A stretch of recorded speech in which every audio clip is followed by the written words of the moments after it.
பிரிட்டனில் வசிக்கும் அல்லது அந்நாட்டுக்கு பயணம் மேற்கொள்ளும் மலேசியர்கள் அங்கு ஆர்ப்பாட்டங்கள் நடைபெற்று வரும் பகுதிகளை விட்டு தள்ளியே இருக்குமாறு கேட்டுக் கொள்ளப்படுகின்றனர்.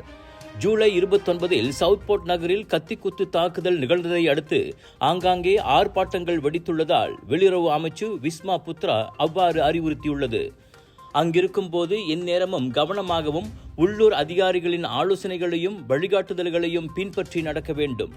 லண்டனில் உள்ள மலேசிய உயர் ஆணையத்தில் இன்னும் பதிந்து கொள்ளாமல் இருக்கும் மலேசியர்கள் விரைந்து அவ்வாறு செய்திட வேண்டும். சரியான தகவல்களும் உதவிகளும் உரிய நேரத்தில் அவர்களுக்கு கிடைத்திட அது அவசியம் என விஸ்மா புத்ரா கூறியது. லண்டனில் உள்ள உயர் ஆணையத்தின் வாயிலாக அங்குள்ள நிலவரங்களை அணுக்கமாக கண்காணித்து வரும் அமைச்சு கடைசி தகவல்களை அவ்வப்போது பொதுமக்களுக்கு வழங்கி வரும் என்றும் தெரிவிக்கப்பட்டது.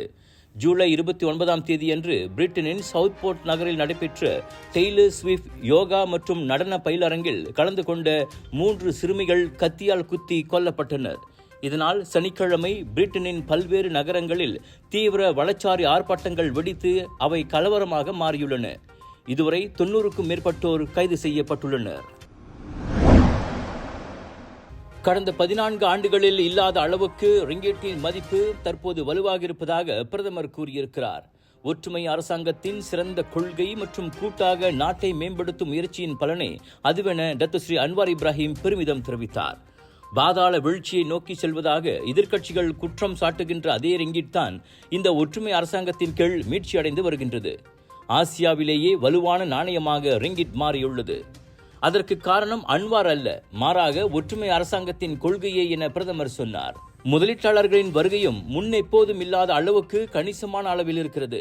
மலேசியா இவ்வட்டாரத்தின் ஜாம்புவான் நாடாக மாறி வருவதை அது காட்டுவதாக பிரதமர் கூறினார். கோத்தா கினாபாலுவில் சபாக்கு அடிலான் கட்சியின் பேராளர் மாநாட்டை தொடக்கி வைத்து பேசுகையில் டத்துஸ்ரீ அன்வார் அதனை குறிப்பிட்டார்.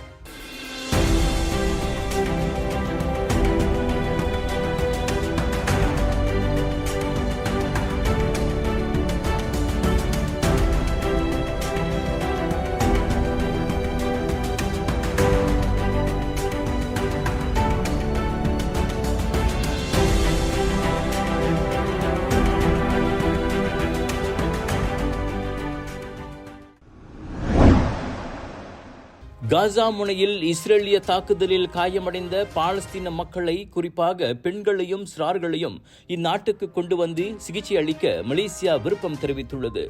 அந்நோக்கத்திற்காக அரசாங்கம் தனி நிதி ஒதுக்கீட்டை செய்யும் என பிரதமர் டத்துஸ்ரீ அன்வார் இப்ராஹிம் தெரிவித்தார். இந்த மனிதநேய உதவியை செயல்படுத்த ஒத்துழைப்பு வழங்க முன்வரும் நாடுகளுக்கும் மலேசியா நன்றி பாராட்டுவதாக அவர் சொன்னார்.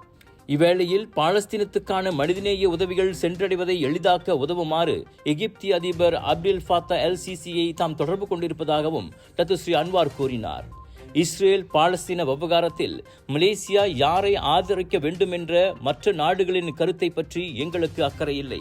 எனவே சுதந்திர பாலஸ்தீனத்திற்கான போராட்டத்திற்கு மலேசியா தொடர்ந்து குரல் கொடுத்து வரும் என கோலாலம்பூர் புக்கிட் ஜாலிலில் உள்ள எக்ஸியாத்தா அரேனா உள்ளரங்கில் நேற்றிரவு நடைபெற்ற பாலஸ்தீன ஆதரவு பேரணியில் பங்கேற்று பேசிய போது பிரதமர் கூறினார்.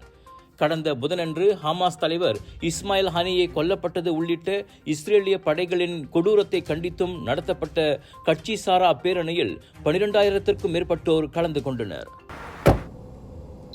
Just watch me. Charge! Keeping you and your loved ones safe indoors with Nano EX technology. Panasonic.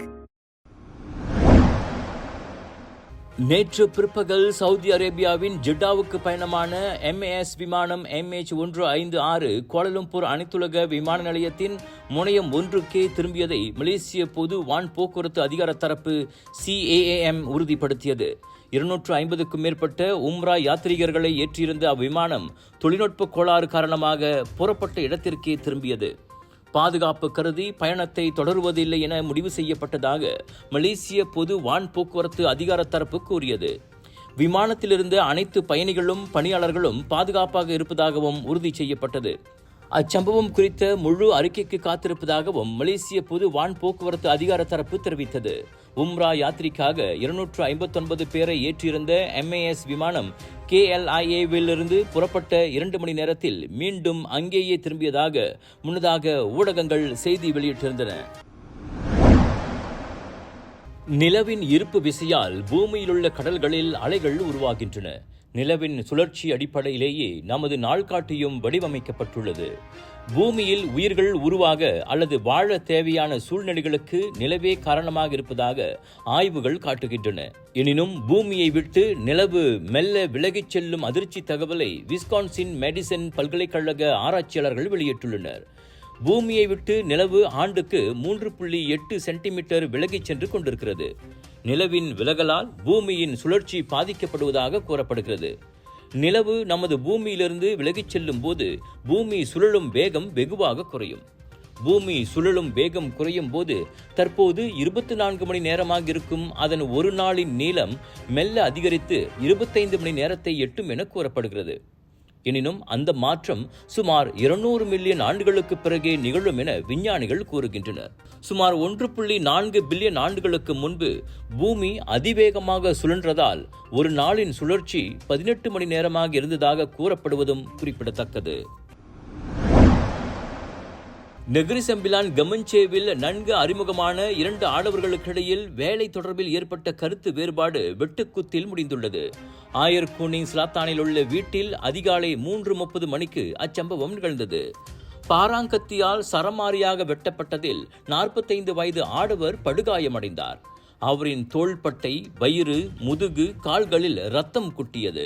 பொதுமக்கள் கொடுத்த தகவல் பேரில் போலீஸ் சம்பவ இடம் விரைந்தது. இரத்த வெள்ளத்தில் கிடந்தவர் சிகிச்சைக்காக தம்பின் மருத்துவமனைக்கு கொண்டு செல்லப்பட்டார். இதையடுத்து 31 வயது உள்ளூர் ஆடவர் கைதானதாக தம்பின் மாவட்ட போலீஸ் தலைவர் அமீருடீன் சாரிமான் கூறினார். சந்தேக நபரை குற்றவியல் சட்டத்தின் கீழ் தடுத்து வைத்து விசாரிக்க நீதிமன்ற ஆணையம் பெறப்பட்டுள்ளது.